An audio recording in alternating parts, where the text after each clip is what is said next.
Good morning, friends. Welcome back. As David said, we switched the subjects so that David's voice can take a break, and that we can explore something that is important, especially as a foundation for our work. When the Theosophical movement started, there was in the West an intellectual awakening, and it began to reach the point where the intellectual interest was not only at the level of the thinkers, but also of the masses of people. They began to be interested in getting knowledge, getting information, understanding how things work. But at the time, access to information was very difficult. It was very difficult to access to universities. There wasn't TV or Discovery Channel or anything like that. So when the Theosophical Society started this policy of public teaching, public education on spiritual subjects, the very fact of the talks offering knowledge was attractive to people. It was one of the few instances where they could be educated. Now, in this era, knowledge is not interesting in itself anymore. We have too much knowledge. We can know about anything, from how a bacteria works to how to build a bomb, just by Googling it. So the relationship of people to knowledge is beginning to be the opposite to what it was in the past. So now there is a tendency to say, oh, knowledge is superficial. It doesn't, it's just one more thing that is in our heads. We want something practical. So now there is a tendency to try to get something practical. Now, as usual in humanity, we go from one extreme to the other. Because it is true that knowledge in itself, if it is just superficial knowledge, doesn't help. But at the same time, it is true that any practice, especially in the spiritual realm, any practice without a deep knowledge doesn't help either. In the spiritual world or in the spiritual work, what matters is not so much what we do, but how we do it. Why we do it in that way.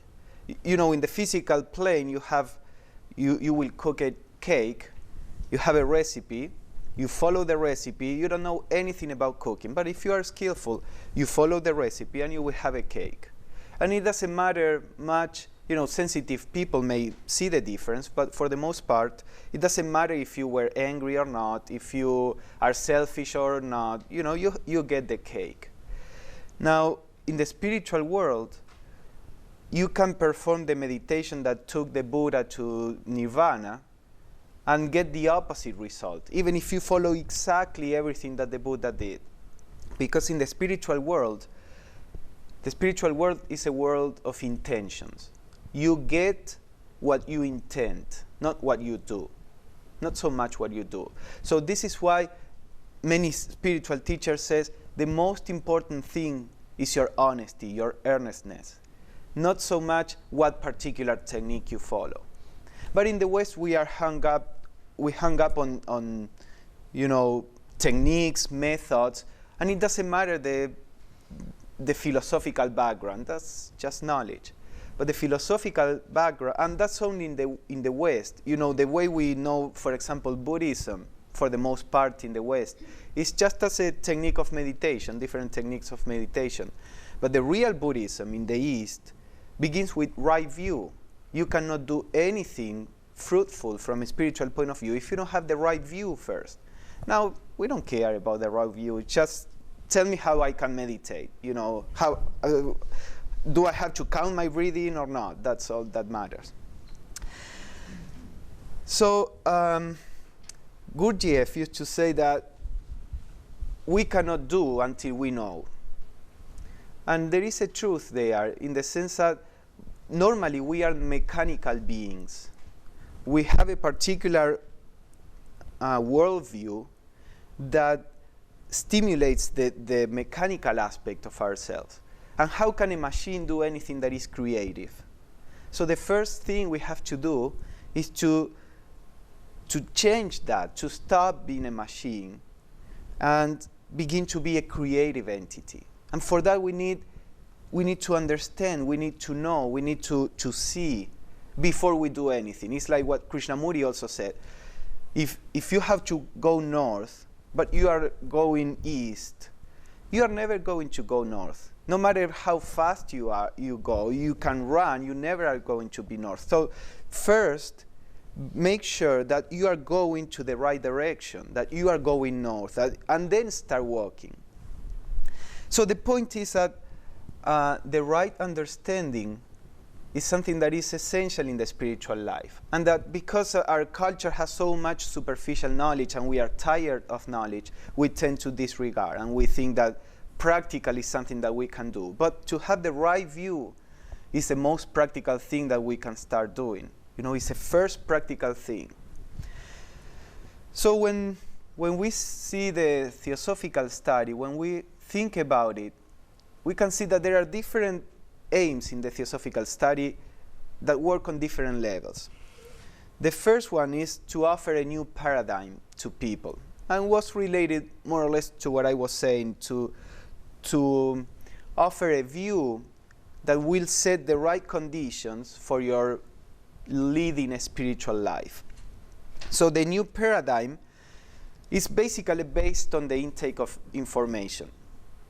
That's how it starts. So, you think you are a body, you think that this life is to make the best out of it, which means to enjoy it as much as you can. And that will lead you to live a particular kind of life, which is the life that our culture lives. And that leads to greed, competition, aggression. Now, if you understand, wait, this life is not necessarily to draw pleasure from it. This life is more of a school. This requires a certain effort. Things cannot be judged on the basis of whether they are pleasant or not. What is pleasant may be killing me, as happens with many things that we do, we eat, or vices we have.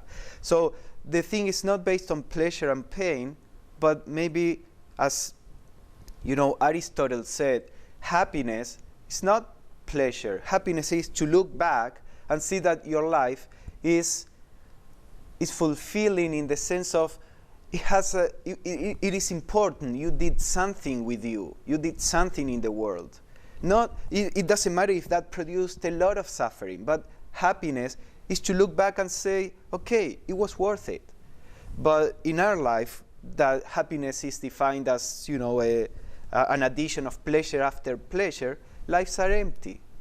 You look back and the normal person looks back and what did the person do? Didn't change or improve himself. All the time working and all the money spent was just for physical things. So you get to the old age, and what was it for? And then you have all this depression and all that in the old age. So what the theosophical view does first is to change your paradigm, to change your perspective of life, so that with a new perspective you can face life in a way that will transform your life into a spiritual practice. Your very life, you're going to work without changing anything. You change your inner view so that your raising of your kids, you're going to work, or whatever you do, begins to be a spiritual practice. Because then in relationships, for example, you are not so focused on yourself, what you want, what you should do. You start worrying about what's the right action, what's the right reaction to this situation, what's the greater good. And that is a spiritual practice in itself. Not sitting on a corner meditating or following a technique. Trying to lead a spiritual life is a practice in itself. So this is the first aim of the theosophical study, to offer this different perspective of life. There is also an important aspect, that is to give the intellectual certainty that will give us the strength to persevere when we don't have a personal experience. Once you when you sit down to meditate, you get to a deeper space within you. Not necessarily of peace. Many times the best meditations are the ones that you are looking at the chaos that is the human psyche. But, I remember when I started meditating, to me, it was the difference between meditating and not meditating was that in one case I was with my eyes closed, in the other case was with my eyes open. And there was no change. And I used to say, this is meditation. What is meditation? I just close my eyes. It's just the same. And, as with anything, you just persevere, and then you discover a different space within you. And then you say, okay, well, this, at least feels different. So this I can do. Or many things, why should we accept injustice in our lives? You have all these spiritual teachers saying, do not resist evil, give love to hate, or why should we do that? I mean, as an idea, it's great when you are there and there is a person that is being unfair. Our natural reaction is just to defend ourselves, to revenge. That's the reaction of our body that we inherited from the animal kingdom. So why should I behave in any different way? Well, if we have a deep understanding of, the purpose of life, as evolution, the law of karma, that, even if we cannot see it because we see a fragment of reality, there is justice behind. The idea of a purpose in life. Even if you are suffering, there is a purpose there. Why do you run away from suffering? Suffering purifies. So when you really generate this view, that gives you the strength to say, okay, I will go through this, not as my animal nature wants, but as the spiritual aspect in me is asking me. And what gives you the strength at the beginning is the intellectual certainty. He says, okay, yes, I see. This is logical. This makes sense. I'll try to act based on this. If you don't have any intellectual certainty, if you don't have any experience, why would you do anything? You just follow your animal nature. So this is the first aim at the level of information, how the information can help you. Now, of course, if you stay only at the level of information, that will help you up to here, and that's it. It's good, it's better than nothing, but the study can lead you far deeper into yourself and the nature of the cosmos. There is another aspect that few people keep in mind, and is that it is a preparation for the occult work. Because we are not doing all this in order to reach nirvana and to get rid of suffering personally. In the theosophical view, it's just, the theosophical view is the natural view. The problem is that we don't have the development of what is innate in us, which is, Atma Buddhi Manas, that meaning the source of wisdom and the source of compassion. Because if you are a parent and you have your kids are struggling, and somebody comes and says, I can give you a plane ticket, you can go to Fiji and live there on the beach and in a beautiful house, and you have never to come back here. Go live the rest of your life on vacations and enjoy nature. And you say, well, I have my kids, I have to help them. How could I leave them behind? Of course I would like it, but I'm sorry, I cannot do it. That's what happens with enlightened beings.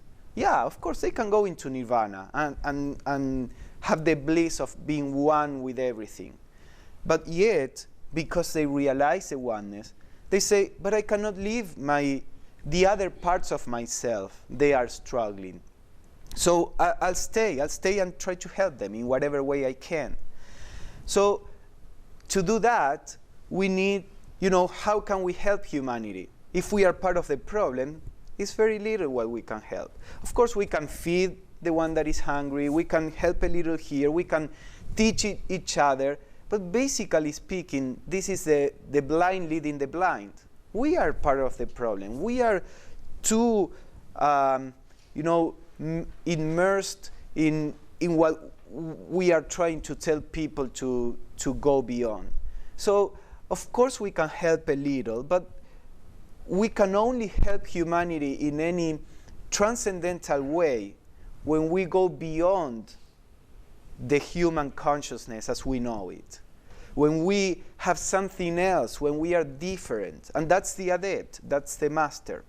So the idea of going through all this, of learning how life works, how the forces of nature work, is so that we can graduate from the human school and we can become a teacher, we can become a helper.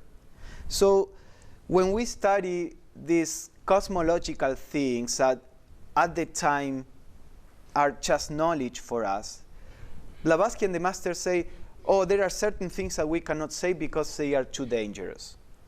That means, and in several parts of the theosophical literature it is said, that means because these teachings can move forces, can produce changes in human consciousness, which can be good or bad according to how you use them. So these teachings are kind of a loaded gun. You know, of course, they kept the bullets away from us, but they are powerful. We don't know it because our perception is too limited. But as we get beyond the human nature, we begin to realize how all these things, oh yeah, sure, 7 planets in the chain or 7 things. Well, we see how that knowledge may make a difference or may produce an important effect in a society, in a whole society, by occult means. So, and many other things in the theosophical knowledge, they are, as Blavatsky said, the secret doctrine is like a formula, a mathematical formula of creation. And we read the secret doctrine, all the stanzas, and how is that a formula? But Blavatsky was able to precipitate things, to create things apparently out of nothing. So the point is that all these things that we are learning have a further purpose of which we are unaware right now, but that we will be able to use in the future. Because all this knowledge stays at the level of the higher ego. You know, if a person goes through a mystic path where you get to realize unity, but you know nothing about the occult laws of nature, then you have to spend some lives studying that. A person that went through the spiritual training studying this gains a certain amount of time, because then you are familiar with this. Of course, the real occult knowledge comes with initiations, comes when you begin to be beyond the human nature. But this is all the foundation. Then, you know, you put the missing pieces and you can become a co-worker of nature. So that is another aspect of the theosophical study. It also produces, as we are going to see, a purification in yourself. The very fact of studying things that are universal begin to weaken the personal. If you do it in the right way, if you study the universal from a self-centered point of view, then that may not help too much. But if you really put your minds in the universals, that purifies a personal, and we are going to talk about that later. And this the other point where I was saying, learning the occult side of nature. And then the last point, which is the one that I will focus more on in this talk, is that the study is a form of yoga.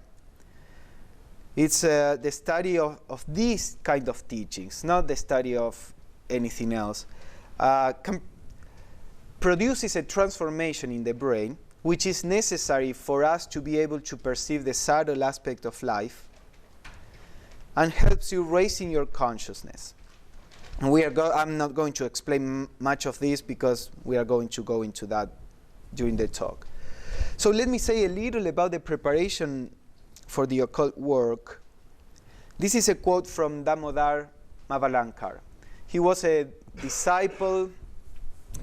He was a co-worker with Madame Blavatsky and Alcott and the first theosophists in India. And he eventually, he went to Tibet to meet his master. And for what we know of kind of hearsay that the master told Blavatsky or Alcott, he passed his period of probation, although it was really hard, and he was on his way to become a Mahatma. So he wrote, before a person can have the privilege of being admitted, as a chela even, he has to pass through a succession of lives and prepare himself theoretically for the task. According to Western notions, this may sound very strange, but nevertheless it is a fact. The man has to study theoretically first and develop within himself this germ of adeptship before he can ever hope to approach the secret sanctuary in any capacity. And he says a succession of lives, not for one life. You study one life and then that's it. There are two paths, and we should always keep this in mind.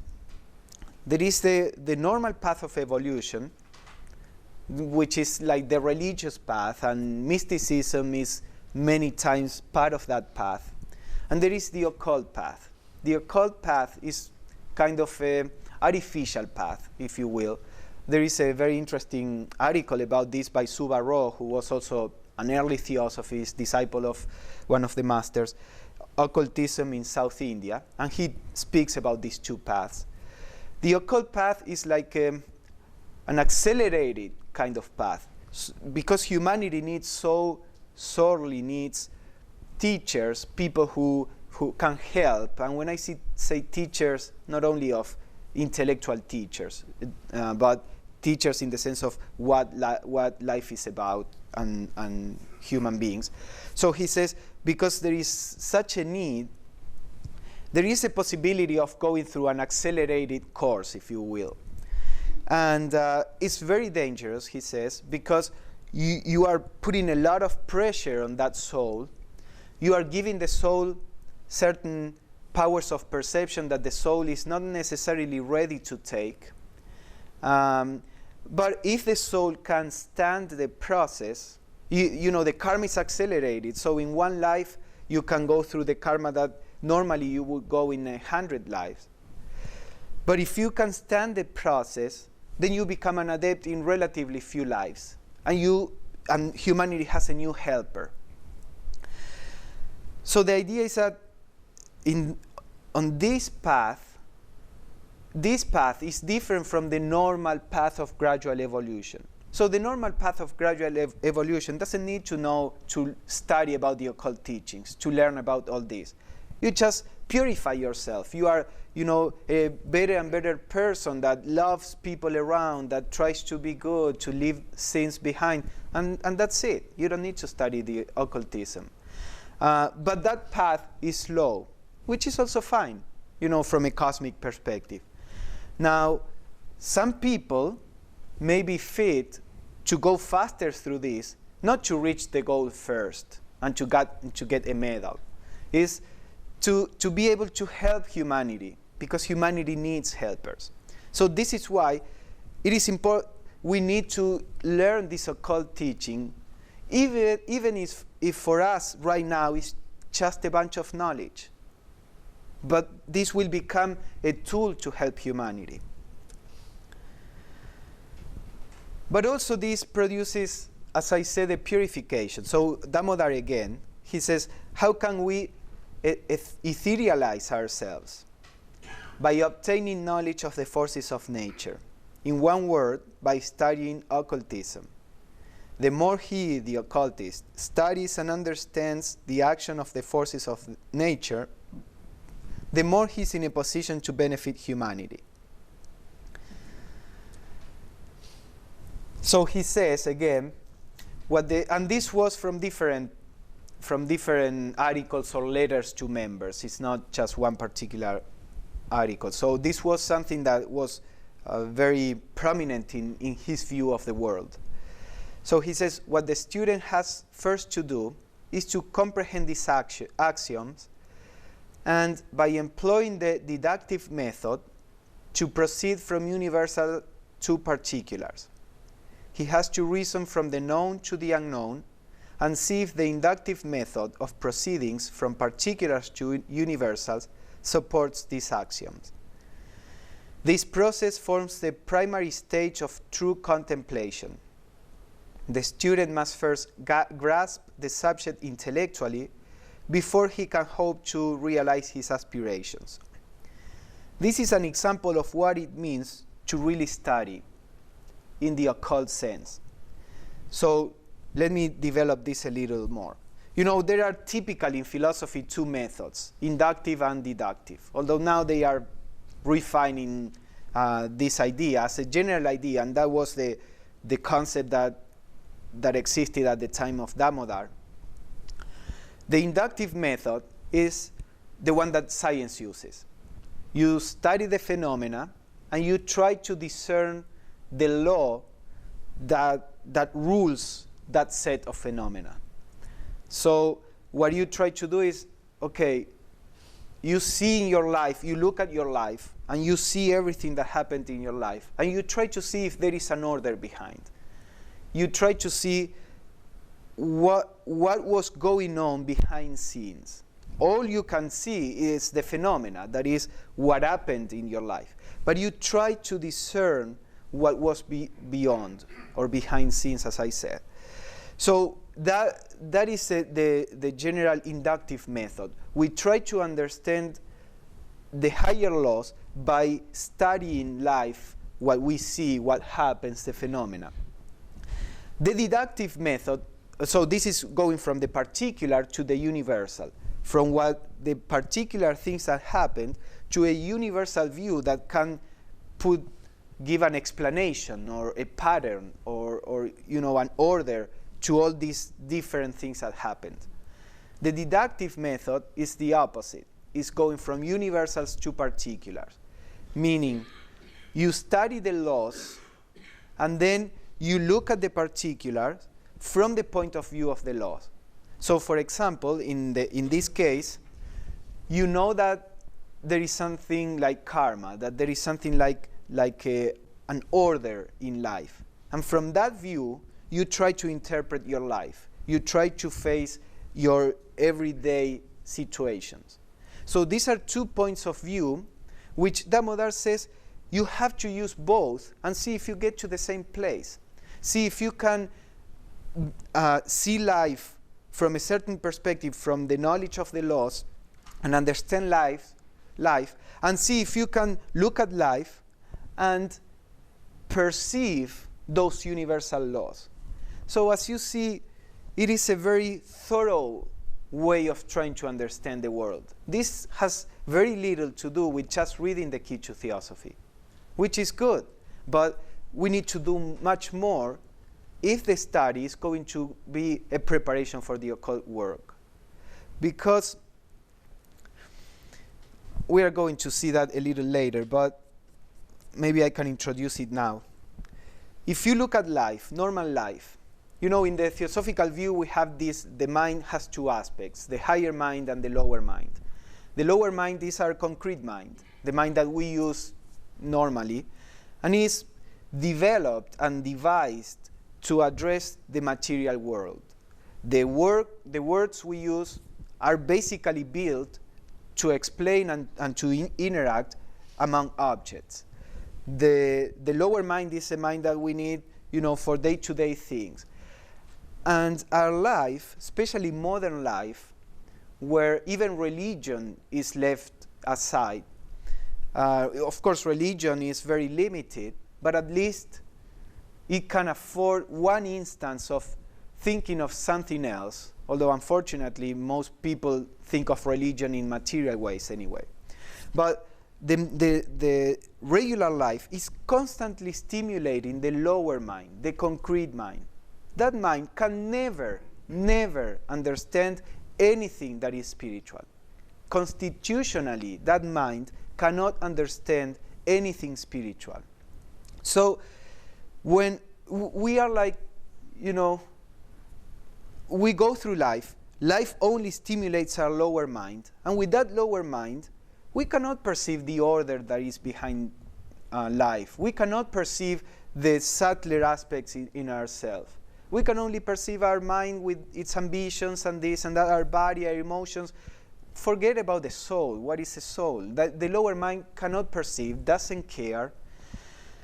So how are we going to perceive anything else? Well, we have to start. We have the senses, but they are dormant. They were never stimulated. So we have to begin to stimulate the higher senses, this higher mind. Only the higher mind can understand the subtler aspect of life and of human beings. Only the higher mind can begin to say, yeah, you know, this situation sucks, as they say in America, but there is a learning here. So let us go through it in a different way. Let us try to focus on the learning, on the purification, on the development of strength. That can only be done when your higher mind begins to awaken. Now, how are we going to awaken the higher mind? If normal life is constantly, stimulating the lower, well, study is probably one of the only ways left in this culture, the spiritual study, to stimulate our higher mind. Because when you begin to study these things, some people say, well, what do I care about rounds and chains? I want to know, how can I be happier when I go to work tomorrow? Well, the road to be happy is not to be focused on that. When we start putting our minds in universals, the root of the problem, the root of suffering, the root of aggression, which is the lower self, begins to weaken. And that's why the lower self reacts and tells a person, oh, stop with this waste of time. What are you doing? Studying these universal things, who cares? Because the lower self feels that he's not there. When the universal is there, you as the lower self are not there. So you feel, or the lower self feels, that he's going out of the picture and will fight its way back to the picture. So as we begin to put the lower self is very, intelligent, as any entity in nature. Any entity in nature wants to survive and will do anything to survive. So if we persevere and we start studying the universals, then the lower self changes the strategy and begins to materialize the spiritual study. And then he's happy again, because you start interpreting everything spiritual again in the material way. And this is what happens to a large extent in the New Age, for example, unfortunately. So everything, the idea of the power of thought, and with thought we can help, is turned into a material tool to get more money or to get a new wife or to get a car. And the whole New Age, unfortunately, as a general, this is a generalization, but was the turning of spiritual teachings into a selfish attitude again. So what Damodar is saying here is that in order to stimulate the higher mind, we have to do a serious work. And be serious, not just reading. Try to see the world through what you read. See, okay, if this is true, so how does the world or life look from this perspective? Try to think. We don't grow by reading. We grow by thinking and trying to understand. The monastic consciousness grows only by trying to understand. And you can see it. There are people that go from movement to movement, accumulating knowledge. All they get is just a confusion with all these clashing views. But if you try to understand any genuine view, you try to see the world through that, you make your effort to see the world through that, you awaken in yourself the higher mind that can see the truth there. It's maybe a fragment of truth, but that fragment adds to your worldview, spiritual worldview. So we are going to talk more about how to study for this to be a form of yoga. But Damodar was saying the study of occultism can make you more spiritual, etherealize it was his word. But then he said, by study, and he says this is the first step in contemplation or meditation. He used to call contemplation. He wrote a couple of articles on meditation, and that is called On Contemplation. And basically, he was portraying meditation as a way of life, not as a technique that you sit down and do something. So then there were letters to the editors asking Damodar, okay, but should we fix our eyes on the tip of the nose? What should we do? And Damodar said, hey, you didn't understand anything I said. I said, that is not meditation. Meditation is a way of living. It's, keeping in your mind constantly this effort to spiritualize yourself. That is meditation. And so he said the first step in this process of meditation as a way of life is this deep understanding. So we are going to go a little more into this. In one of the notes that Bowen took from Madame Blavatsky, and that David already read, she said, come to the secret doctrine without any hope of getting the final truth of existence from it, or with any idea other than seeing how far it may lead towards the truth.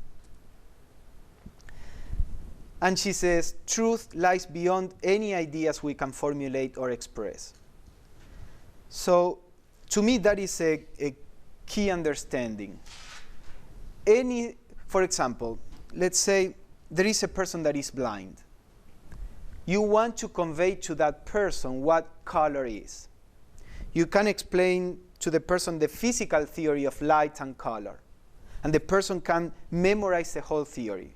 And you have the white light with all the colors mixed. Then when the white light reflects on something, that something absorbs everything except one wavelength that bounces off, and your eyes take it, and that's the color you see, and everything. Or you can explain the color theory in arts and how you combine colors. And you can do everything. But the person won't know what a color is until he sees a color, until he stops being blind and sees a color. All the rest, he can pretend that he knows colors, but he can only know the color when he sees them. Well, we are more or less like this blind person when it comes to the spiritual realities and teachings, with the difference that we can open our eyes. Not so much that we are blind. We have our eyes closed. And we have never learned how to open them. Nobody told us even that we had eyes. So we go through life with our eyes closed. So little by little, somebody comes and starts talking to us, trying to convince us. You can see. You have eyes. What are eyes? Yeah, you can see. Open your eyes. How do I open them? Just open them. It's how do I learn to ride the bicycle? Well, just go there and learn it. There's nothing that you can learn first, or very little that you can learn first. You learn by doing it.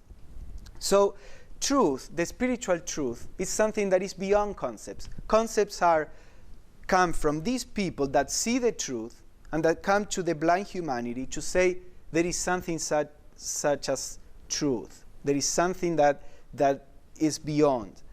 So any ideas that they can convey are limited and are not the truth. If the blind person memorizes the theory of color and repeats it, that doesn't mean that he sees colors. He may fool some other blind people because he has all this knowledge, and he may start giving talks, as we do, and say, hey, there is color, and color is this and that, but he doesn't see it. So any idea, it has these purposes that I was talking about, to begin to awaken our higher mind, to begin to purify ourselves and all that. But ultimately speaking, it's just an idea. And they are very useful if you use them to see, not if we stop at the level of accumulating ideas. So, of course, the secret doctrine cannot give you the truth. Nothing can give you the truth. Whatever can be given can be taken away. The truth is our innate state. So all the secret doctrine can do is to lead you to truth if you are willing to walk. The idea that the guru can only point out the door or the lights, and you have to go there and you have to open it. So Madame Blavatsky said that the true student of the secret doctrine, and along with the secret doctrine, I would say, the whole metaphysical view of life, is a Jnana yogi. And this path of yoga is a true path for a Western student. It is to provide him with signposts on that path that the secret doctrine has been written. In India, there are different paths of yoga. You have the bhakti path, the path of devotion, or the karma path, or karma marga, the path of action, or jnana marga, or raja marga. These paths, as with anything else in the West, and unfortunately also in the East to a large extent, are understood in a very superficial way. So the path of devotion is not merely, loving Mother Mary or saying, I love Jesus and he will save me. And the path of devotion implies a complete surrender that the true Christian mystic had. Your will be done, not mine. In an absolute term. Not your will be done as long as I like it. In an absolute term. So you take whatever comes to your life without even trying to change it. And in India, there are very specific instructions about this. What the person has to develop, the person is not allowed to try to change. There is a misunderstanding, you don't say anything. There is somebody that is giving you less money that you deserve. When you go and buy something, you don't say anything. There is a person that is blaming you, you don't say anything. You don't try to fix anything. You take everything exactly as it comes. And some people may say, oh, well, that's very easy. It takes the responsibility away. If you do it in the right way, it's far more difficult than the path of knowledge. Far more difficult. Because try to do it for a week, and you will see how, because who is the one that is trying to fix situations? The lower self. And what's the foundation or the background from which the lower self tries to fix situations? Pleasure or pain, his pleasure or pain. So this path says, stop it. You are not the lower self, stop it. Let the universe guide your life. So if any of you can do that and feel inclined to do that, you don't need to follow the path of knowledge. Follow that path, but follow thoroughly. And it will lead you to the same point that the path of knowledge will lead you. The only difference is that through this path, you will have a mystical path where you will attain unity with God, but it's not training you to be a co-worker of nature.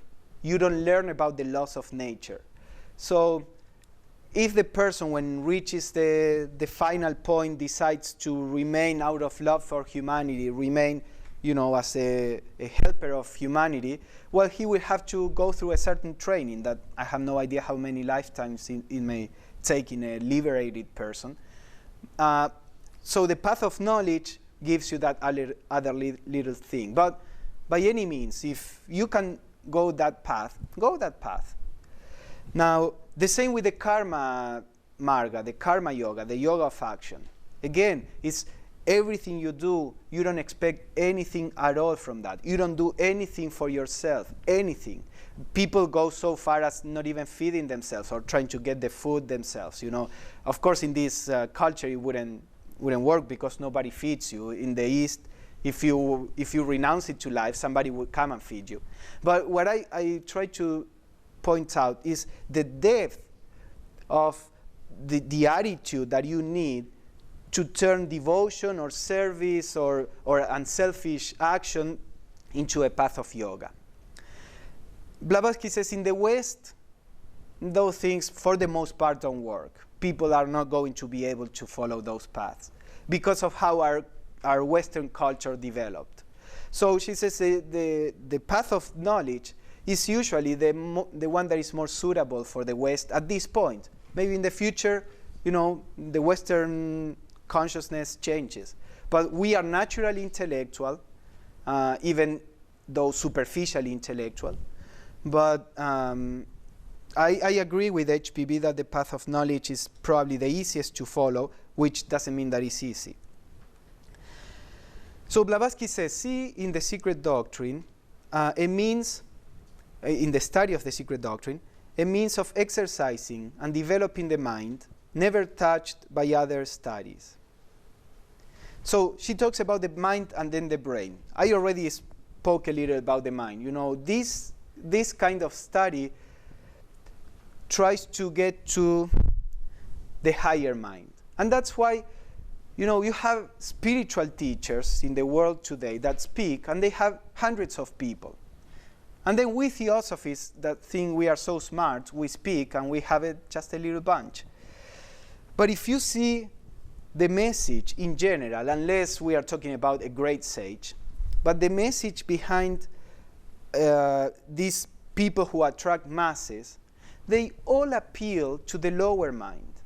They all offer something to the lower mind. And I did that experiment in Argentina. I gave 2 talks. And I gave one talk that was about crystals and how you can get, I don't remember, it was so many years ago, about health and something for that. And then I gave another talk the next week that was called Spiritual Discernment. Very dry, you know. And in the blurb it explains, is so that we can understand truth and all that. I had the little room of my lodge packed for the crystal ones, and I have 4 people for the spiritual discernment one. So I say, yeah, this is exactly what I thought. You know, I have a scientific tendency, so I try to do the little experiment, and it's exactly like that. Because most, even spiritual teachings, appeal to the lower mind. And it's okay, it's a stage. You know, you have the lower mind that is selfish, and then you appeal to the lower mind to be a little less selfish. But the lower mind is selfish. It's the definition. The inherent nature of the lower mind is selfishness. But it's okay, it's a first step. Now, theosophy doesn't deal with the lower mind so much. Theosophy tries to appeal the higher mind. Since most people are blind at that level, they don't hear the message of theosophy. You know, the ear may hear, but they don't have anything to. And along with theosophy, I would add any serious spiritual tradition. That's why Buddhism in the West is spread in such a, you know, irrelevant way. The real Buddhism is far deeper, but people don't hear that. I'm sure the first monks began and they started teaching how they were used to, and people wouldn't respond to that. So they began to reduce and reduce and reduce until they got to the bare basics that appeal the lower mind that most people can respond to. So that's fine. We need spiritual organizations and teachers that appeal at that level because humanity needs it.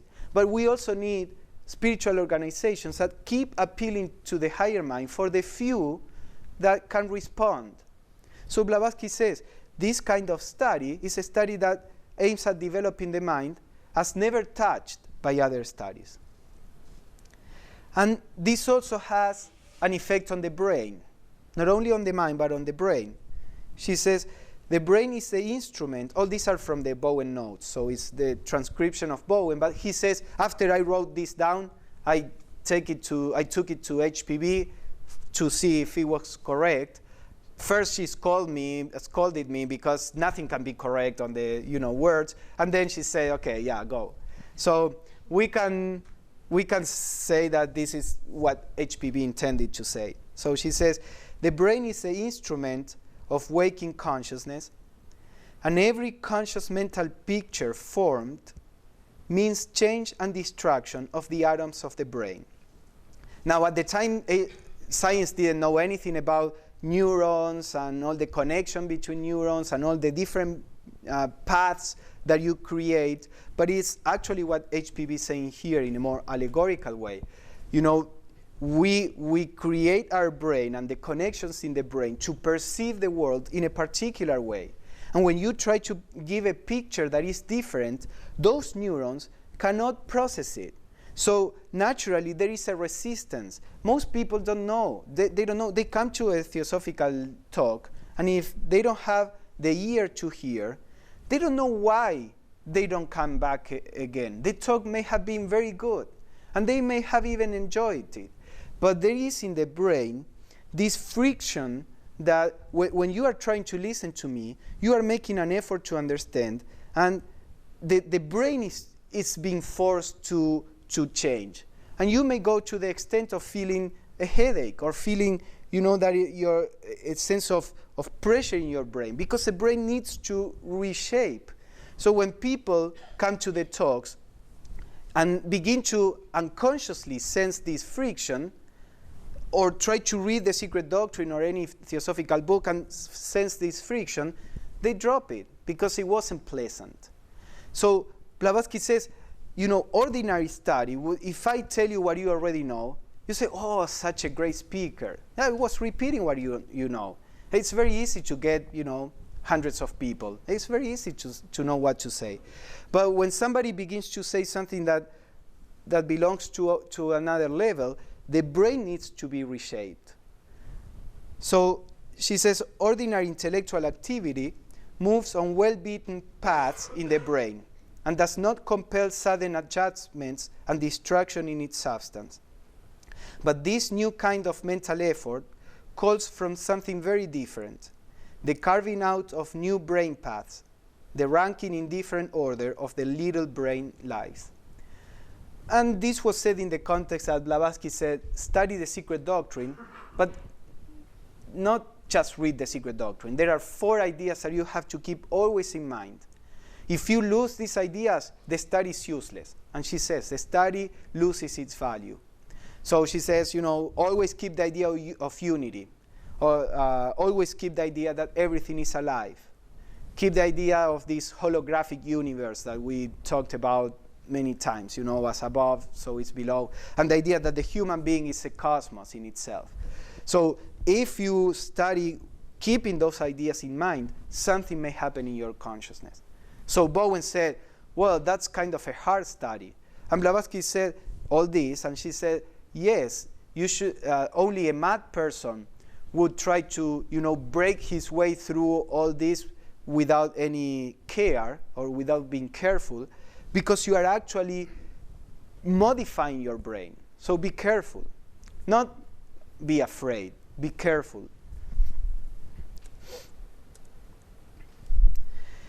Now, because we want to appeal the higher mind, meaning buddhi manas in theosophical terms, we need to study in a particular way so that the higher mind can be touched or appealed. In one of the Mahatma letters compiled by Jnana, one of the masters says, the mind can be made to work with electric swiftness in a high excitement, but the buddhi never. To its clear region, calm must ever reign. So let me read the next one. And this is in a different letter. For a clearer comprehension of our occult doctrine, never allow the serenity of your mind to be disturbed during your hours of literary labor, nor before you set to work. It is upon the serene and placid surface of the unruffled mind that the visions gathered from the invisible find their representation in the visible world. Otherwise, you would vainly seek those visions, those flashes of sudden light, which alone can bring the truth before the eye of the soul. So you see that study should be done in a meditative way. Sometimes there are some study groups that before the study meeting, they deal with the administration stuff. And then they will fight, and if there are something, and then all excited, they try to go to study. What can you study? I mean, yeah, you can incorporate information, but this requires a meditative study. So whether we study at home or in a study group, try to take it in this way. When you go there, try to leave behind the worries of the day. Do it in a meditative way. Of course, this doesn't mean that if you study on the bus when you are going to work or something, that has no meaning. Yes, but everything helps. But for this to really work, try to do it in a meditative way so that buddhi can come in and not only your mind, your lower mind.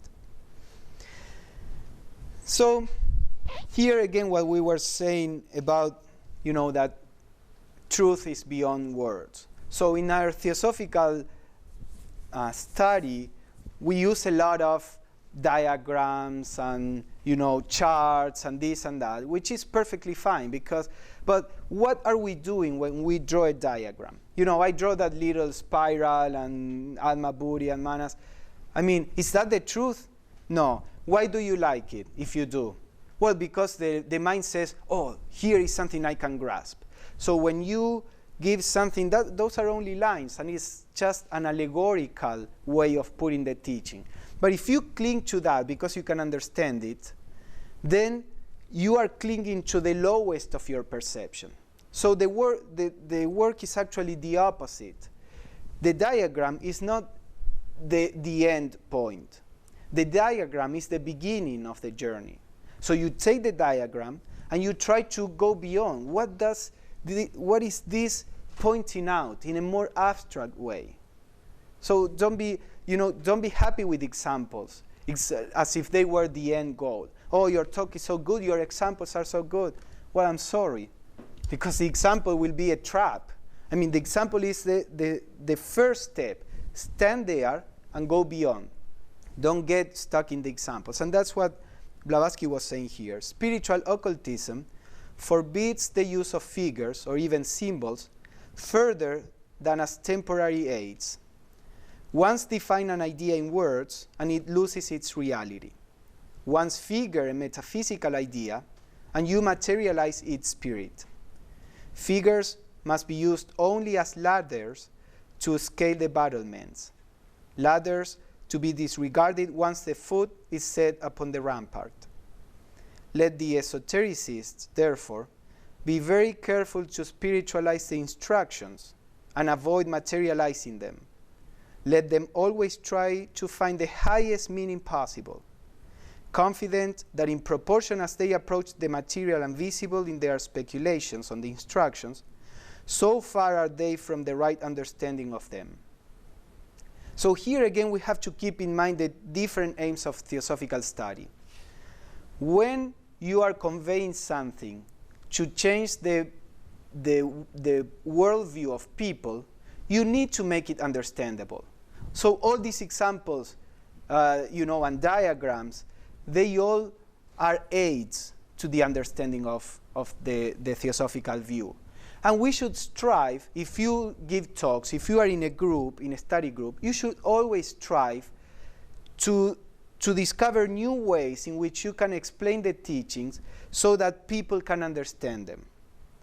But there is only one part, the service aspect of our study. The real study that we have to do personally is going beyond them. And of course, you have to see at what stage you are. When you start with something new, you need all that. There is no way you can start right, from the abstract. So give yourself, some slack, and if you are facing something new, use all the aids that you can, but don't get stuck there. Don't think that the aim, like in some places, the aim is to know theosophy, and the theosophists feel proud that I know theosophy. Well, I'm sorry, that's not the end. It's a first step. If you are happy with the first step, you are just there, a beginner, and not for the question of saying, "No, I'm a beginner, I'm advanced." It's to know theosophy is necessary, but it's just the first step. Go beyond that. So this advice is not for you to apply anywhere. It's mainly for you to apply on yourself and at the right moment. If you are earnest and you are consciously going in that direction, and right now you cannot work in that way, that's perfectly fine. Know what the aim is and work to prepare yourself to go to that aim. And then as you get ready, all this will naturally happen if you keep it in mind. So Blavatsky says, this mode of thinking, all that we were talking about, this special kind of study, is what the Indians call Jnana Yoga. I didn't say Jnana means knowledge, and you can apply it as knowledge or wisdom. Sometimes vidya is used as wisdom in India, but then you have Brahma Vidya, which would be like divine wisdom or wisdom about the divine. And then you have Jnana Atma, the knowledge of your real self. So they use it in different ways. In this sense, it's a knowledge that is deep, not just intellectual knowledge. So she says, as one progresses in Jnana Yoga, one finds conceptions arising which, though one is conscious of them, one cannot express nor yet formulate into any sort of mental picture. This is something very common. At the beginning, you don't get it. Then you begin to have the sense that you get it. And you say, yes, I get it. Then somebody asks you, so what was the lecture about, the study group? And you try to explain it, and you say, I thought I got it. I have no idea how to explain it. Well, that's part of the process. Because actually your higher mind is getting it, but your lower mind and your brain are reshaping themselves to be able to manifest that knowledge. Always remember the unmanifested and manifested. There is a process in our consciousness that is constantly retelling this story of manifestation. So at the beginning, there is the motion in the pre-cosmic ideation, if you want. And then if you keep your effort, that becomes a cosmic ideation, meaning, that becomes an idea that is already manifested in you. So she says, as time goes on, these conceptions will form into mental pictures. Now, you are very happy that you got it, and now you can explain it, and you can even give a talk, and you say, okay, this is what I had to do. I was supposed to do this. Understand it, and then share it in whatever way. No, this is a time to be on guard and refuse to be deluded with the idea that this new and wonderful picture that you found must represent reality. Now I get all these hierarchies. No, you don't. Yes, you get the idea at a particular level, but you have to go to the reality, not to the idea. So she says, it does not. As one works on, one finds that the once admired picture grows dull and unsatisfying, and finally fades out or is being thrown away. So, and this also happens. And this is where I think most people, if I can have if I can say what do I know, but in my impression, most students of theosophy fail here at this point, because you struggle to get a picture, you struggle to get an understanding, a lot of frustration, hours of study, and then when I feel that doesn't explain anything, do I have to throw this away? No way. I'll cling to this. This is a good picture. This is theosophy. Let me show you. This explains things. And part of you knows, well, this doesn't really explain these other details or these other, hints. Oh, forget about that. You don't want to listen about that. This is a great picture, and I can talk about this. With this picture, I'm a speaker. If I'm going to throw that picture, who am I? All these stupid things come into people, or I'm the president of the lodge, or or whatever you are, So she says this is a danger point. We have to be ready. We have to know that what matters is not your mental understanding. If you really get that, if you really strive to experience the inner planes, the inner truths, then you are more ready to do this, because you know that the idea is a temporary aid, and just like the steps on a scale, and that you have to leave it behind. So she says this is another danger point, because for the moment one is left in a void without any conception to support one, and one may be tempted to revive the cast-off picture for want of a better to cling to. And this is very important. I think, in most mythologies, and the one that we saw yesterday, that we read, the Hymn of the Pearl, there is always this setup. You have the hero, you have the treasure, whatever it is, the pearl of the princess or whatever, and you have a monster or something that prevents you from getting that. And then you have to face that monster, defeat it, and get the treasure. Now, the monster, to me, is uncertainty, is voidness. We want certainty. So many times we study theosophy to get certainty. And then, of course, how our intention can produce different results. If you are coming to theosophy to get certainty, you are going to be stuck, because the point will come when you have to let go and you won't. So it's again always the same. Where are you aiming at? Are you aiming at your lower mind getting an explanation of life and you be happy with it? Or are you aiming at going beyond? Because going beyond means dropping this. We need to be ready to drop this in an intelligent way. I'm not saying, just forget thinking, because that is going back to the animal kingdom. That's the easy way. You have to forget thinking by transcending thinking. And we are going to see that in some other talks. But Blavatsky says, this is a danger point. So beware of it and be ready to let things go and be patient and confident that with work, a higher conception will come, which is what she says. The true student will, however, worked on and concerned, and presently further formless gleams come, which again in time give rise to larger and more beautiful pictures than the last. But the learner now will know that no picture will ever represent truth. This last splendid picture will grow dull and fade like the others. And so the process goes on until at last the mind and its pictures are transcended, and the learner enters and dwells in the world of no form, but of which all forms are narrowed reflections.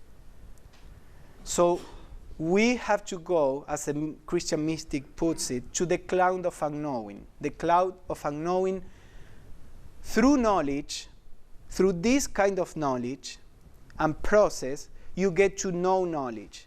This know knowledge is higher than knowledge. But this know knowledge is not the same as ignorance at the beginning. Remember always the U-shape kind of, diagram of process. You come from not knowing, you go deep into knowing, and you go back to not knowing. But that not knowing is completely different from the previous not knowing. So you have to aim at the cloud of unknowing, at going beyond any particular knowledge, because that is the source of any knowledge.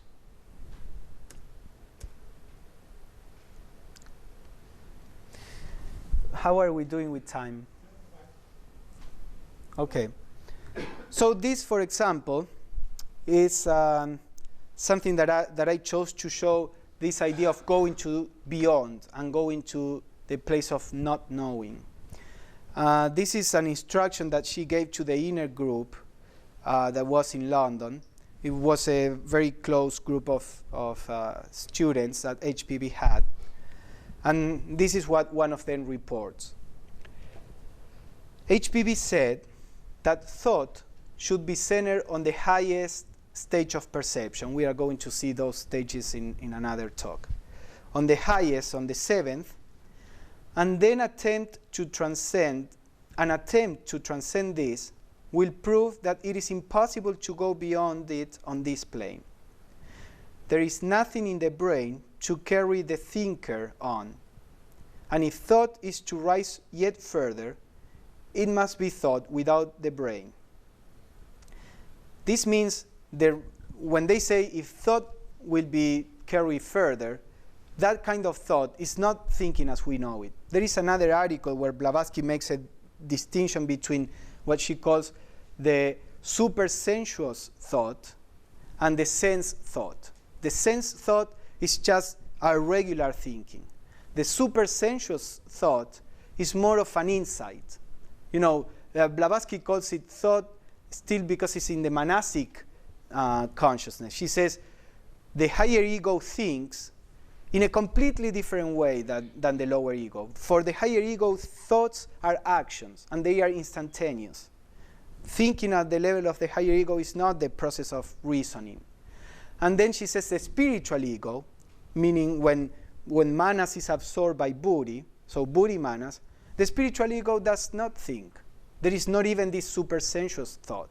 The spiritual ego knows by this direct insight into every fundamental truth. So when here they are saying to carry thinking on a higher plane, on the plane of the higher mind, you cannot carry the thinker with you, because the thinker is the lower ego. So this is how Blavatsky told them to do it. Let the eyes be closed. The will said not to let the brain work, so keep the mind in silence, but not a vacuum. You are keeping the mind in silence with this very sharp will to understand deeply. So, and then the point may be transcended, and the student will pass to the next plane. So as an example, she said, try to imagine something which transcends your power of thought. Say the nature of the Dhyani Chohans. Here already there is a very interesting teaching. The nature of the Dhyani Chohans transcends your power of thought. The understanding of what a Dhyani Chohan is transcends your power of thought. That's why yesterday we were saying all this idea of the angels as being little human beings with wings. That's our lower mind conception. The real nature of the Dhyani Chohans cannot be understood by a regular thinking. That's why Blavatsky used it as an example. The people there in the inner group, they were aware of this, that that nature and anything spiritual or anything really spiritual is beyond the power of thought. So she says, try to imagine something that transcends your power of thought, say the nature of Dhyani Chohans, then make the brain passive and pass beyond. This is also described in the Patanjali Yoga Sutras. You try to understand the nature of a Dhyani Chohan. Of course, to meditate on this, you have to have some information. If you want to meditate on the nature of the Dhyani Chohan, you have to remember what, for example, Blavatsky says about their consciousness. And then using the words, you try to see what it means. Because you can repeat, well, the Dhyani Chohans don't have any sense of personality. Okay, try to imagine. What does it mean? Don't just stay in the words. What is that state of consciousness where there is no sense of personality? And she says, they don't have free will. They cannot come and help you and say, oh, you are so nice, you are pretty, I'll help you. They don't have this power of decision. So what? Are they machines? What is that state of consciousness that is beyond the free will? Because if you see free will is just the result of confusion. You have to choose when you don't know what's the best between two or more options. When you know the truth, you act the truth. You are the truth. So free will that as humanity we held in such a high esteem is just a result of a deficiency, or it's the result of ignorance. Of course, if you don't let a person apply their free will, then you are making the person an animal, again, going back. But free will can be transcended. So you try to imagine this state of consciousness that is beyond personality, beyond free will, blah, blah, blah. And then you will see that you make an effort and you try to conceive it mentally. And you will get some ideas, but you will see that that's not really what it means. And then at a certain point, you say, you know what? This is beyond my thinking. How can I understand something that is beyond concepts of space and time? Everything is. So when you get to that realization, you stay in silence. But your mind is really charged with energy. It's not the same silence of a mediumistic person that sits down and just goes unconscious and let any elemental that is there to come and say it's God and talk through you. This is a mind that is in silence but completely charged with energy and awareness and pushing through. And then you can go beyond. And then you can understand the nature of the dhyani chohans, because you understood them on a higher level. All this has nothing to do with the meditation that we usually know about. That is, sit on a chair, put nice music, and think of a beautiful, and then feel peace. All that is perfectly fine. But all that is within the lower self. We need it? Yeah, we need it. It brings harmony, it brings peace. Is it transformative? Not at all. You sit, you feel great, you get up, you go outside, and you start, fighting with your mom, daughter, wife. So, yes, it is good to have a point to relax, to produce a certain harmony in yourself. If we don't have that, then we get sick. But that is not meditation. Real meditation is the effort to break through, to do something like this. Meditation is a lot of work, the real meditation. So, there is this idea that when Besan was part of this group and Blavatsky was trying to teach her how to meditate, and Besan said, I was like straining my body, and Blavatsky tells Besan, dear, you meditate with your mind, not with your vessels, because she was like tense, trying. Obviously, Blavatsky had told her to do something that required a lot of effort, because you wouldn't tense your vessels if you were just there trying to relax. So we don't know what Blavatsky was telling these students, but probably something like this. But obviously, it was something that required a lot of spiritual will that we naturally, at the beginning, translated to the body. And then we are tense because we are making an effort to see beyond. So we are going to talk a little more about this. But this was an example of how this process of getting a picture and going beyond was actually practically applied by Blavatsky's disciples. And let me show you very fast, and I think with this we are finishing, these scales of consciousness that they were talking about, because we are going to see this in more depth in another talk. But Blavatsky said there are like 7 scales of consciousness, and I guess she meant of the physical consciousness. So first she says the physical sense perception. That is the perception of the body itself. Then the self-perception of the cell. All this we don't need to worry about. A psychic apperception of the double, that is, the astral double or ethereal double that is around our body.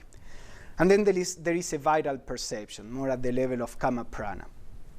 But this, she says, these are all physio-psychological consciousness that our evolution already, human evolution, went beyond. So for most of us, this is unconscious.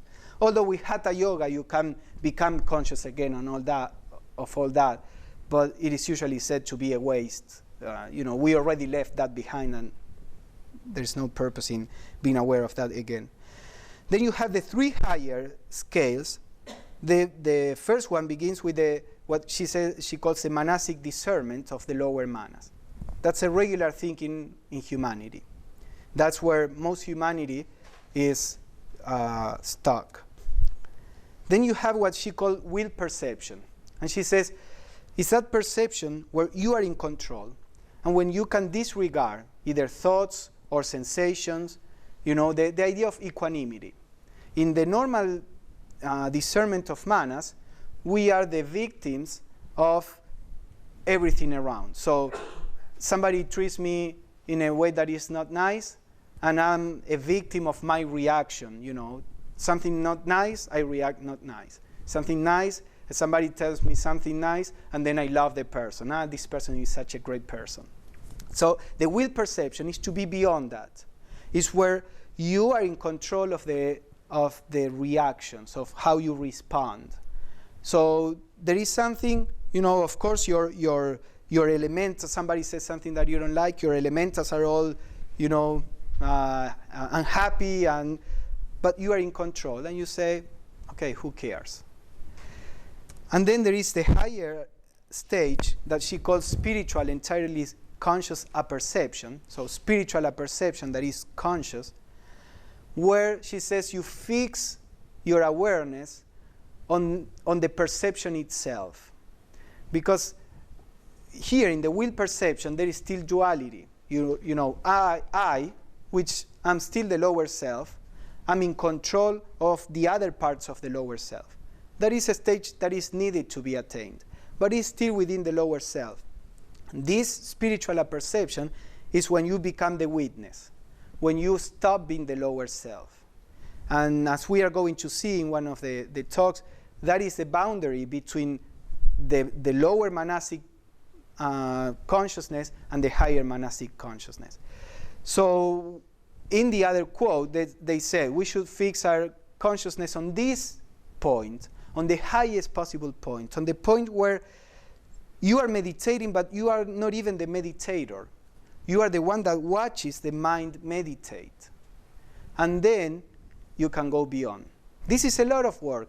And I don't know that in the Theosophical movement we work enough on understanding these aspects of the teaching. So then we think that there is nothing practical in theosophy, or that the practice is superficial.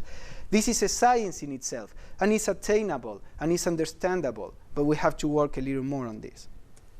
So, well, this is what Blavatsky said, that apperception is when the attention is fixed on perception. And this is from the inner group teachings. I had some more. Well, I can actually... How are we doing on time?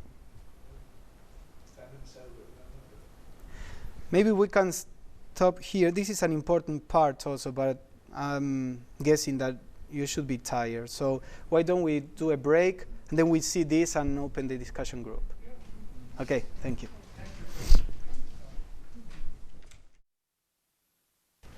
Before we resume with our work, I want to welcome our friends from Slovenia. Do you want to stand up and say your names? Welcome.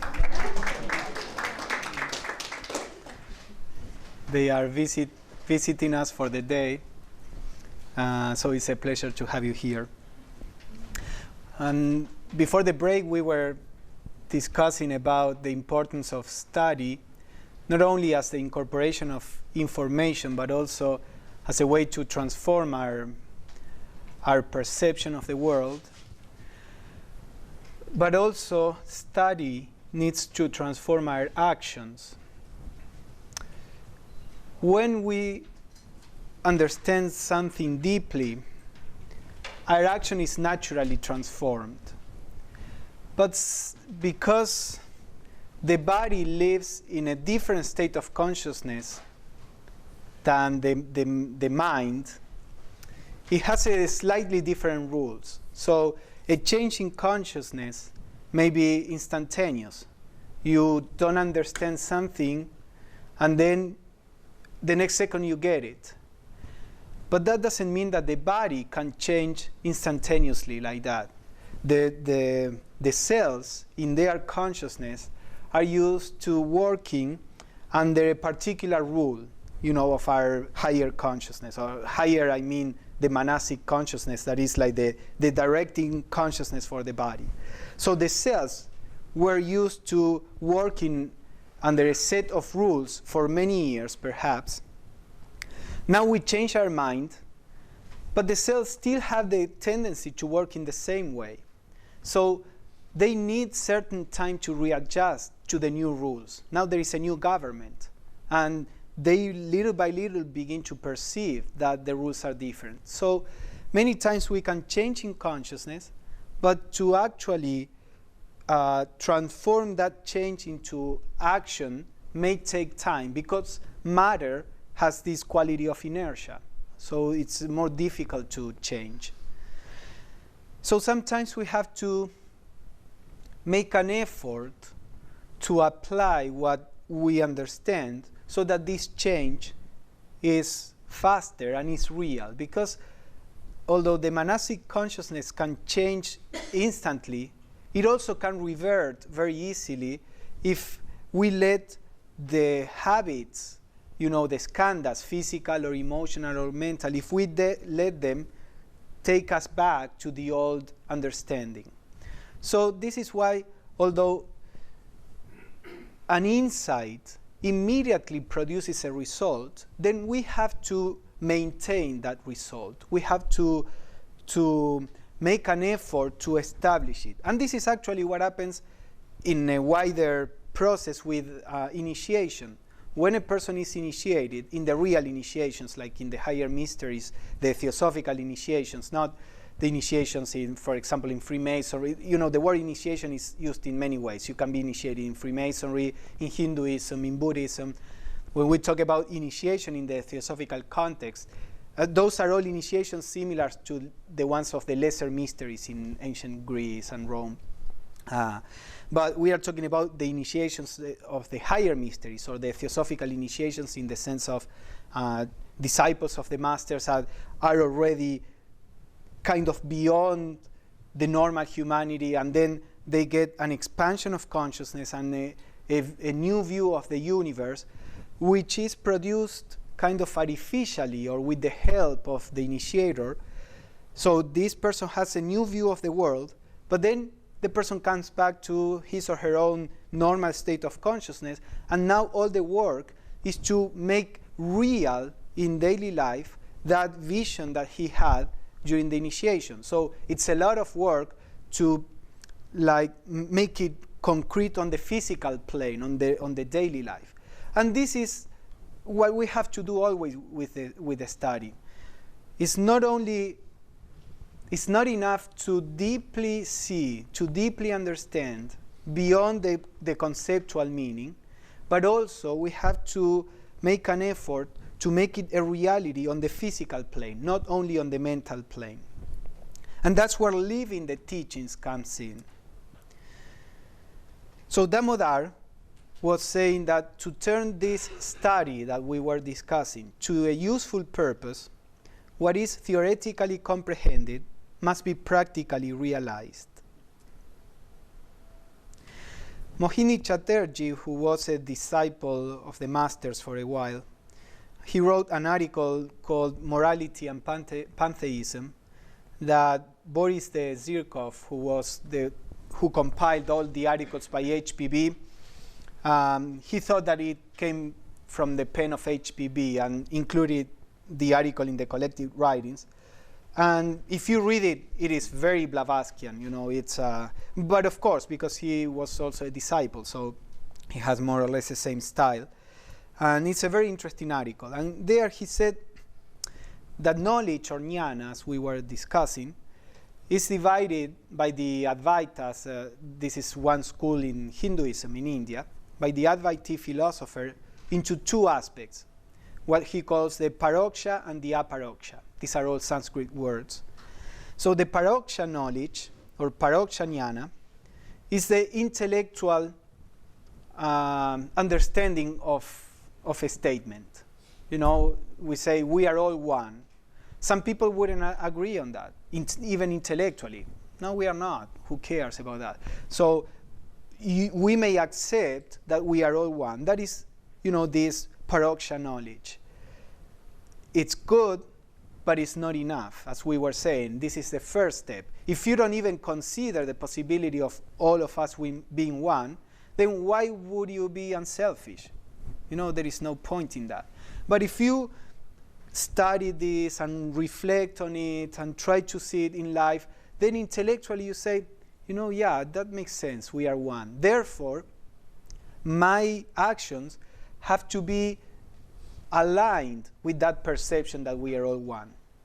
So he was saying that the paroksha knowledge about anything is the intellectual assent to a stated proposition. And the aparoksha knowledge is the actual realization of it. When you really know it, not only verbally, but you know it.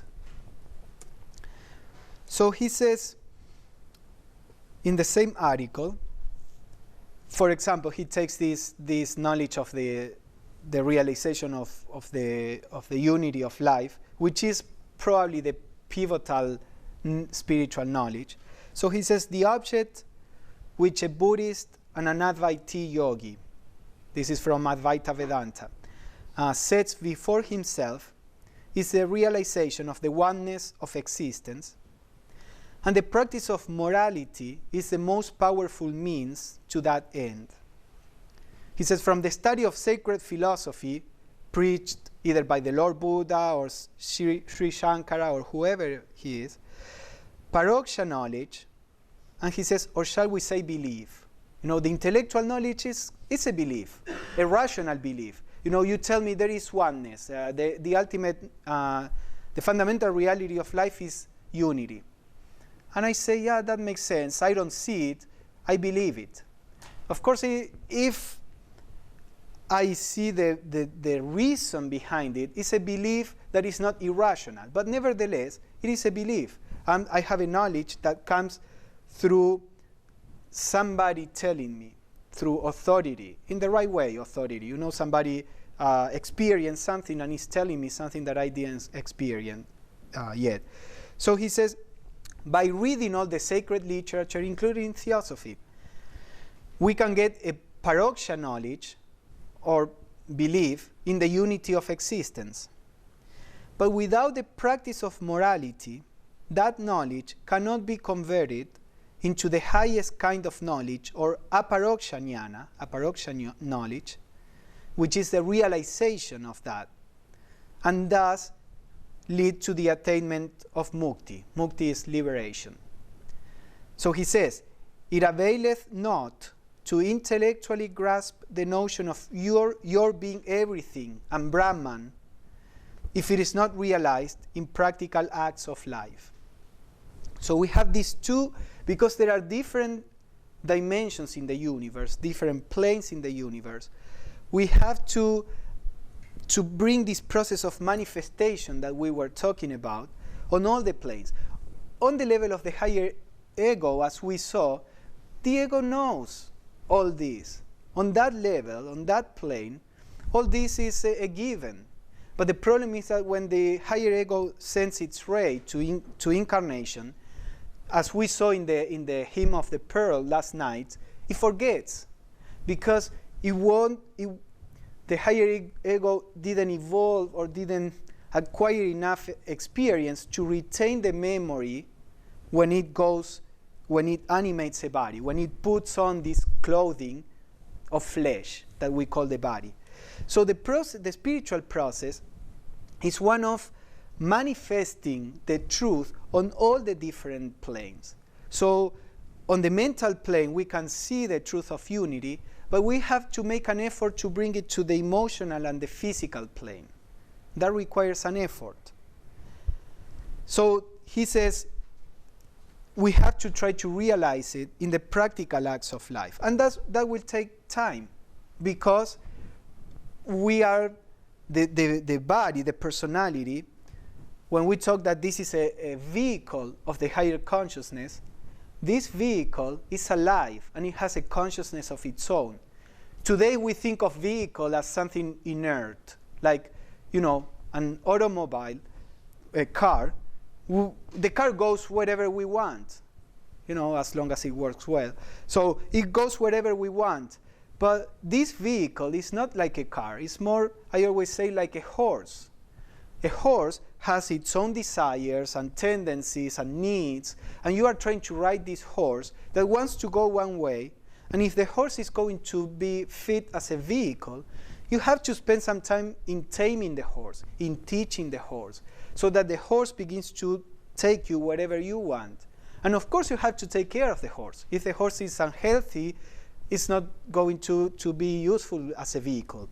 And you have to have love for the horse. And you have to have a certain connection. But the horse has its own consciousness, and you have to make an effort so that the horse and you become one. So the same with the personality. The higher consciousness knows, but the personality doesn't. The personality has this elemental consciousness, which we inherited from the animal kingdom, which is programmed for self-survival, for self-gratification, and that's what the personality tries to do. So it requires an effort to realize in practical life the things that we realize on the mental plane, because we have to tame the personality. We have to reshape the personality. So it may take many years and even lifetimes. Even the adepts, when they take a new body, they have to struggle against the body. They pass years taming the new body. So matter itself has its own tendencies, and we cannot be, we have to be humble about it and say, yeah, of course, it will take a lot of effort, and we will fail, as we say, once and again, and it doesn't matter. We have to keep moving in the direction of our mental understanding. But we have to apply an effort for that. So Damodar said, prepare yourself to perceive the truths which are not given to all to comprehend. Remember that we said we are talking about perceiving truth, the truth that belongs to the spiritual nature. And most humanity doesn't even care about that. So prepare yourself to perceive the truths which are not given to all to comprehend, and gain as much mastery as you can over the theoretical side, assisted by psychical development.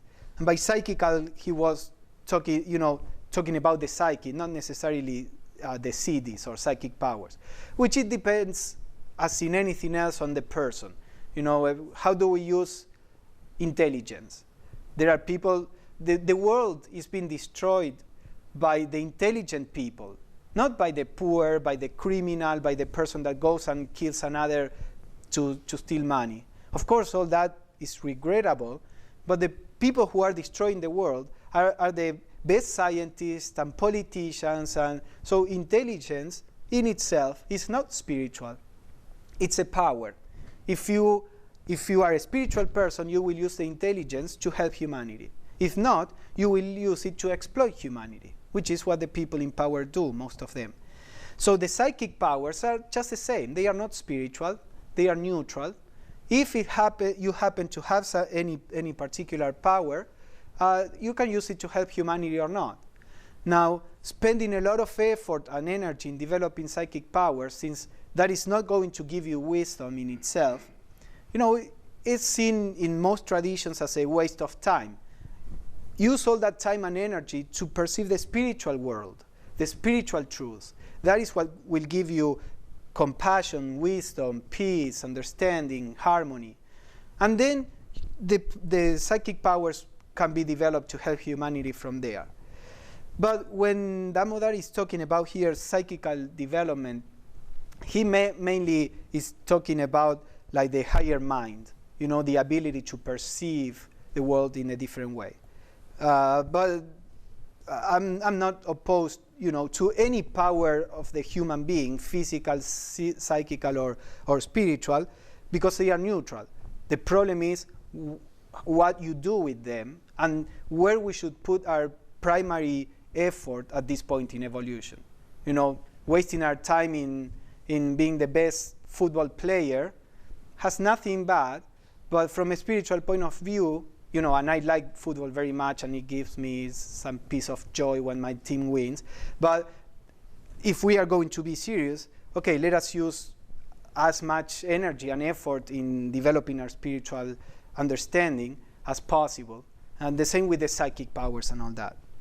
So he says that all this cannot be achieved better than by realizing the grandeur and the intellectual eminence of the leading idea of our society, that is, the universal brotherhood of humanity.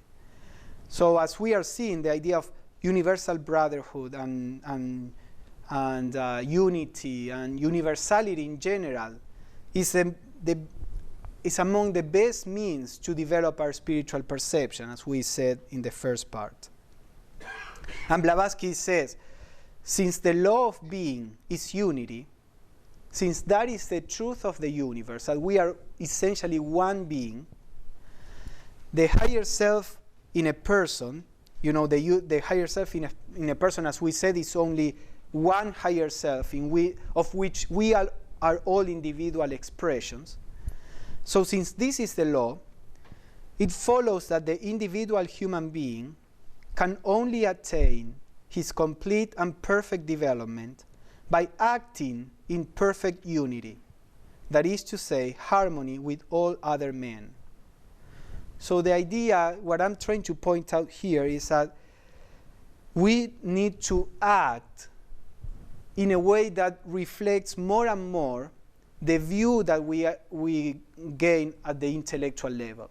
Now somebody will ask, how do you apply it?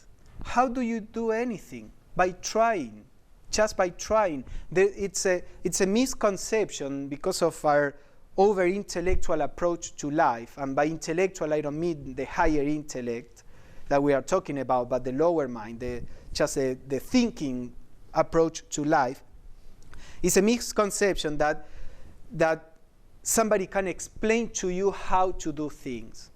I mean, what I said, how do you learn to ride a bicycle? Just you go there, you don't know how to do it, and you try it without knowing how. And you fall, and then you go there again, and you try it again without knowing how. But the trying itself will tell you how. You don't need to know first how you should do it. You only need to try it. So that is the essential aspect of spirituality that is difficult for most people in humanity. Most people in this particular culture, they expect to attain the higher states of consciousness by being told how to do it. It cannot be said. You do it only by trying. So we saw, Blavatsky tells in one of the quotes that we said, okay, sit, try to realize the nature of the Dhyani Chohans that is beyond your consciousness and pass to the other plane. And you say, how? Well, I cannot tell you more than that. Just try it and try it and try it, and you will do it. Because we develop the ability by trying, not by knowing how we are supposed to do it, because there is no way to say it. So the idea is that we know everything is one.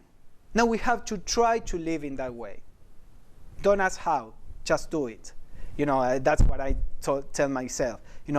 Asking how, so there is a conflict, try to act with the idea of unity in view.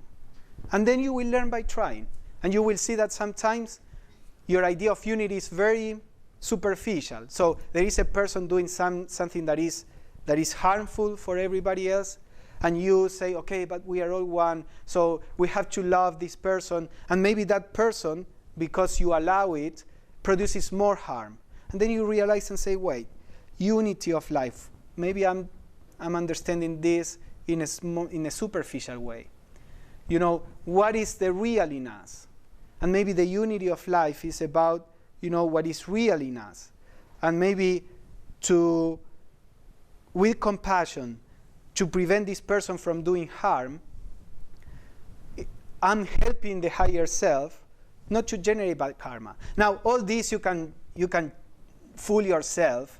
All you want to do is for this person to start bothering you, and then you start saying, oh, I'll kill this person so that the person doesn't generate bad karma. You can fool yourself all you want. But if you are honest, and you try, and you fail, and you think why you failed, and you try in a different way, that is the only way that you really see what the teachings mean. When you try them, you fail, you see why you failed, and you try them again. Otherwise, they are all inapplicable ideas that they simply don't work, because all ideas are fragmentary, are limited. You see the wholeness of the idea when you try to apply them. So this is why the living of the teachings is so important. So this is just more of the same. Damodar says, remember that humanity is but part of nature, and to attain nirvana one must identify himself with the whole humanity. Blavatsky said also something that we were saying, it is with your higher self that you have to understand all this, not with your brains or intellectual perceptions, which are all sensuous perception, in the sense that they come through your senses, and therefore they are concrete and limited, and will not help you. You have to reach that point. In the study, she was talking about study, and she says, you have to reach that point when you feel yourself one with the whole, and perfectly inseparable from it, from the one and eternal, which has no end and no beginning. Otherwise, it is impossible. They were discussing about the hierarchies of beings. And so they were saying, yeah, how we perceive the hierarchies, we have to perceive the hierarchies with our higher mind. And Blavatsky said, it is here in this quote, in other parts on this page, that Blavatsky said, you are still looking at this in a dualistic from a dualistic point of view. Why don't you regard yourself as a hierarchy, as a celestial being? And then she says, it is only when you get to the point of feeling yourself one with everything that you will understand on a spiritual plane. Otherwise, it's impossible. It's just knowledge. Again, just knowledge is very, very important. It is the first step.